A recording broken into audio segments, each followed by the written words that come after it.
Vision, we are an unusual couple. We don't have a song or even wedding rings. Well, we could rather do that. I do. Do you? I do.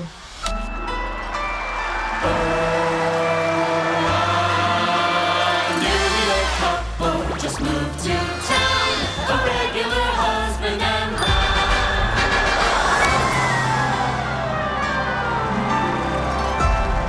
wife. This place. I don't understand what's happening. Look, it's the star of the show. I'm sorry? Wanda, can you read me? And they lived happily ever after. Oh, this is gonna be a gas. You'd better be ready. They'll never see it coming. So what's our plan? Is this really happening? You ready for this? Mr. Benedict. I'm Mr. Benedict.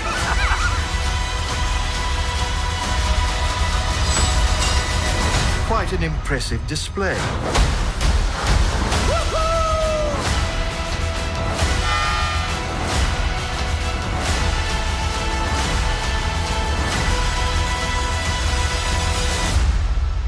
Glorious.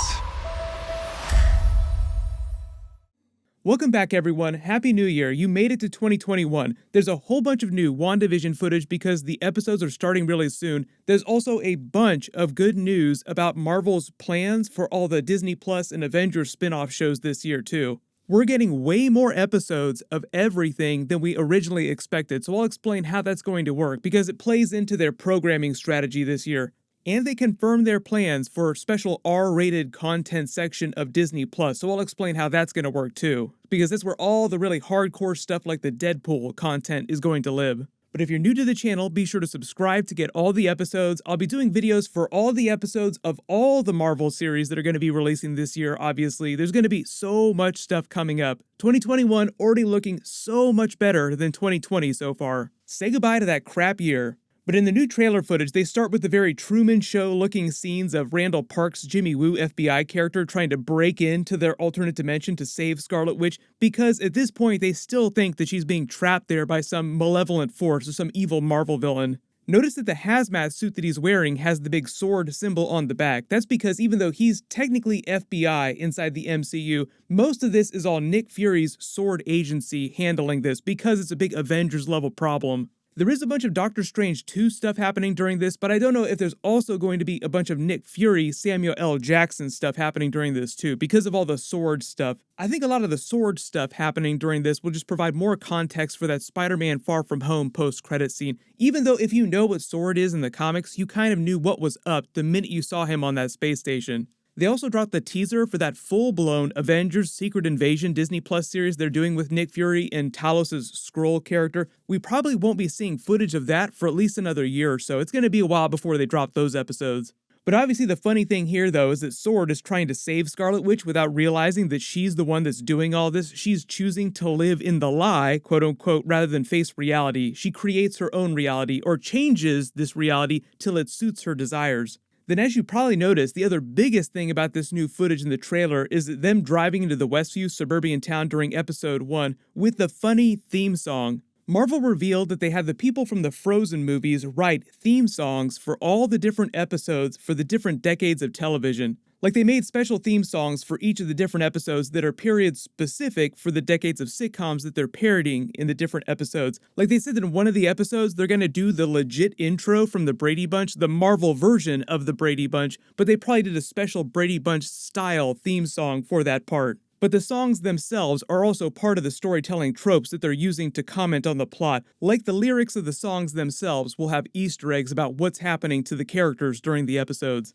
Then there's more Bewitched footage of her changing things with the 1950s and 1960s looking special effects, the versions of what her powers would look like if the Avengers was happening during the 1950s and 60s. Then she finds the modern day technology red helicopter in color when everything's supposed to be black and white in 1960s level technology. That's like a big Pleasantville Easter egg if you ever saw that movie. It has Spider-Man himself, Tobey Maguire, in it with Reese Witherspoon. But in this context, this is just an example of the House of M reality, this fictional alternate reality that she's helped create, and she's changing things, breaking down around her slowly, the cracks starting to show, like all the sword agents slowly breaking in and her trying to kick them out like Monica Rambeau. But then you have more footage of them putting on the magic show or the musical number or whatever's happening during this performance for the rest of the town. They're sitting in the middle of the street. I can't read the name of the department store behind them because it's kind of cut off in the frame, but the names of the streets and the buildings are also probably Marvel Easter eggs and Easter eggs for the real-life sitcoms that they're parodying in these episodes. The funny thing about this character is that everybody's convinced that he's like some crazy huge Marvel villain like Mephisto. He's probably one of the bigger recurring characters because he does show up in a number of different scenes in different decades. But remember, especially at the beginning, the series is all about Scarlet Witch kind of deluding herself into thinking that this is all okay and totally real. It's totally normal for me to create a fictional reality for myself. I think if anyone in this reality is actually messing with her, it's Agatha Harkness's character here. There's also more footage from this promo here in this scene where she's talking to Vision, messing with him, talking about being dead. Like she tells him, you're supposed to be dead. But also in this extra footage, she also references the Avengers. People are on the verge of discovering our secret. The Avengers.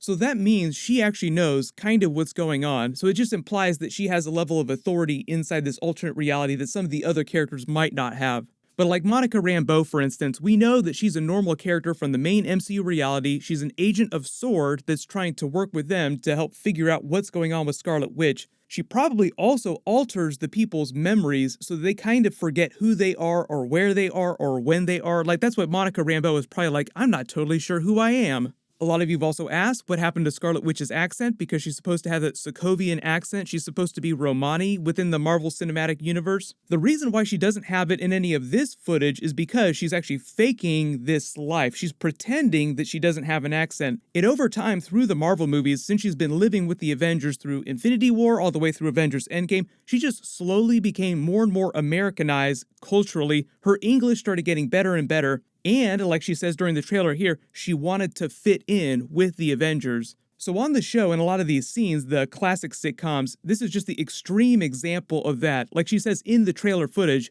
I want us to fit in. So she's literally faking everything about this reality. Like inevitably, when we get to the finale and this big battle that they're hyping up where she tries to merge some aspects of this fake reality, the alternate reality, with the main MCU reality, then she'll probably start speaking with her accent a little bit again.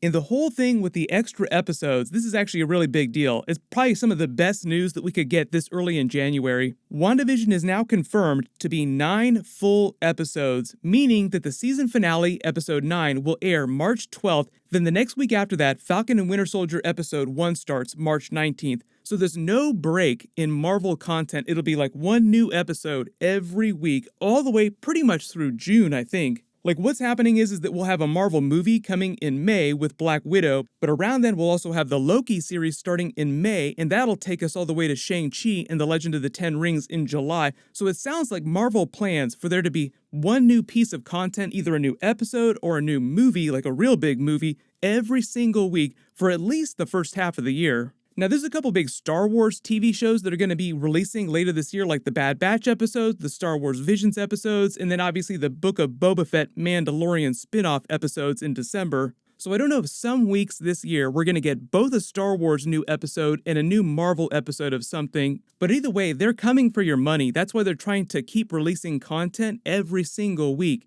Also, as part of that, them coming for your money, they just announced their new adult, quote-unquote, content section on Disney Plus for rated R content. What's happening is they're rolling this Star section out in the UK first. It'll probably hit other countries over the next year or so. We have Hulu in the United States. That's where all of Disney's adult content is going right now. But eventually, they'll probably just fold the Hulu stuff into the Disney Plus app so that you only have one subscription. You don't have to have 2 different subscriptions to get all this different content. But all the biggest new Marvel shows, the Star Wars shows that they're doing, will always launch on the core parts of the Disney Plus app. They'll all be PG-13. The only really big rated R movie that Marvel is going to be making in the next couple of years will be Deadpool 3 and any potential future Deadpool solo movies after that. Even though the previous Blade movies with Wesley Snipes were R, I believe the new Blade movie with Mahershala Ali is going to be PG-13, but we'll find out about that pretty soon. But for example, the Wesley Snipes Blade movies would live in this rated R section of Disney Plus.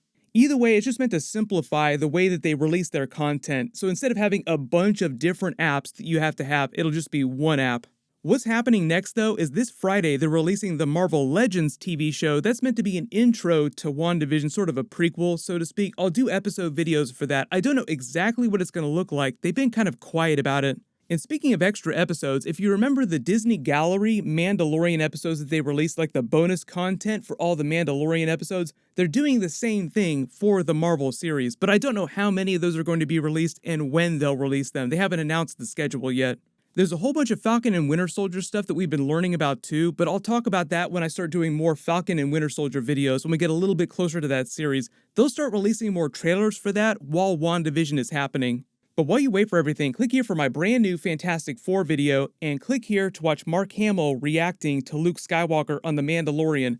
Thank you so much for watching, everyone stay safe, and Happy New Year!